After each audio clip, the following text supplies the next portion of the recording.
right, sweet. So guess I'm ready. All right, well, we're at GDC here with Mark from Game Resort, and he's showing us Stupid Zombies 3. Yeah, well, hi guys. Thanks for having me. So yeah, Stupid Zombies 3, as the name suggests, is the third game in a series that's gotten about 45 million downloads. So it's a pretty popular game for us. That is crazy that you guys have done that well with that. Yeah, we're surprised too, but we take it. Yeah. So the game progress is pretty classic, linear level set of levels. We plan to have about 100 levels at launch, but we're probably going to expand on that in future updates. Just as a frame of reference, I guess Stupid Zombies 1 had about 700 levels, so there's definitely room for improvement. But yeah, let's jump into the game. One of the tricky parts with the sequels is to figure out what we keep, what we build on, what we need to refresh. So one of the things we kept is the kind of tried and true shooting mechanic, which is just tap, drag, and then release to shoot, and the bullet bounces off 10 times after that. Comparing it to the previous games, they had more single-screen shooting puzzles. This one, you actually get to progress through a proper level.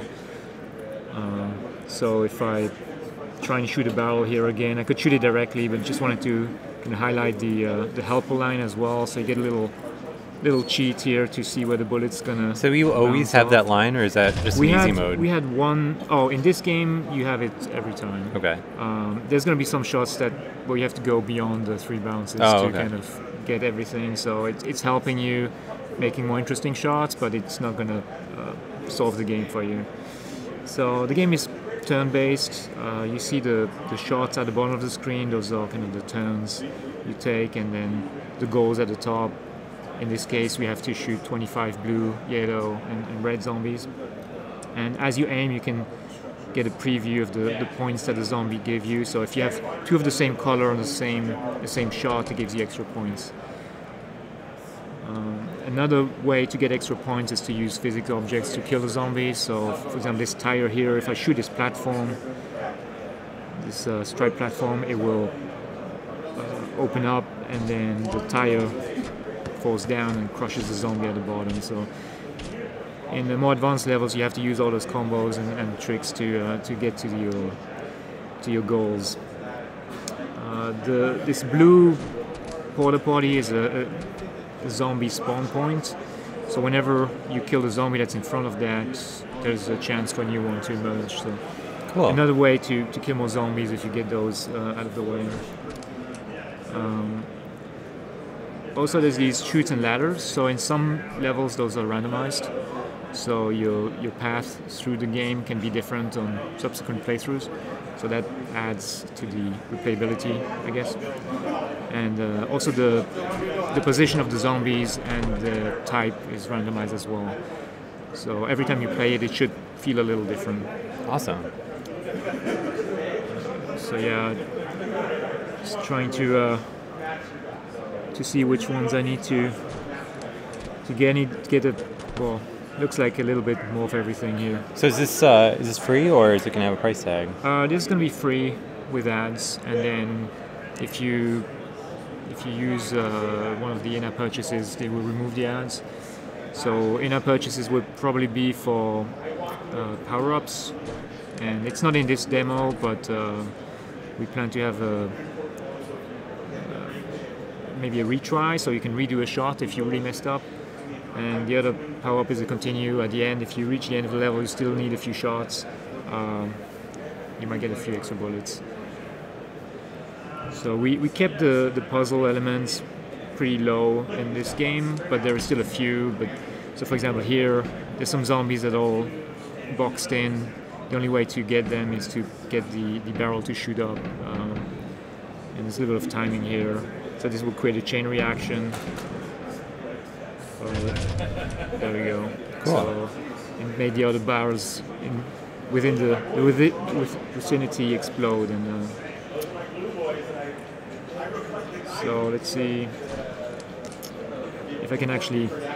I messed up a shot here. I was trying to get the one in bottom right, bottom left.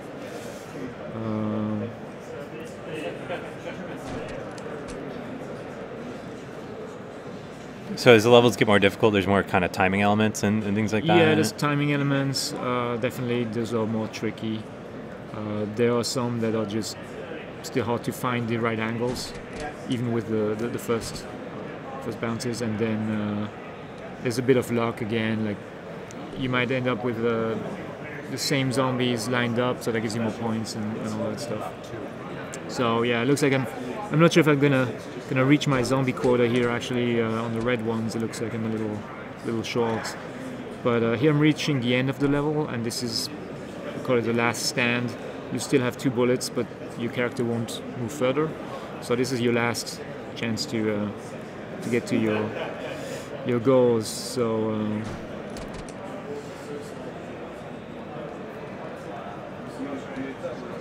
Yeah, it's not going to happen this time. So close. But anyway, that's what replays are for. So this is kind of a basic level progression, typical level progression, I guess. Well, I have to try again. There's going to be different environments too, so there's going to be like a subway that has more cavernous environments and a freeway with more open spaces. But there's also going to be different heroes you can play. So and they each have their own weapon. So one is a strong lady with the flare gun, and the flare gun shoots fiery projectiles, which kind of set everything on fire, and there is a chain reaction with fire too. Fire kind of spreads around. Yeah, that's really cool. So that's one, and then just one more. Let's see here. This is another female hero. It's Grandma, and she has a potato cannon. So that weapon shoots a projectile straight. It's a large projectile, which kills zombies, but then it kind of splits into smaller grenades, and the grenades bounce around, and they're on a timer. So the grenades themselves don't kill the zombies on impact, but they explode. So you have to make sure they end up in the right spots. That's really cool. It's a pretty powerful weapon, but it's tricky. Not very precise. Yeah. So it can end up in corners where you don't want it to end up with. Cool. So yeah, it's a quick demo of Stupid Zombies 3. Awesome. We plan to release it in May, but we also want to do a round of beta testing before, and we're looking for beta testers. So if anybody's interested and if they get this message, we'll post more information in the forums shortly after GDC. Cool. Thanks, man.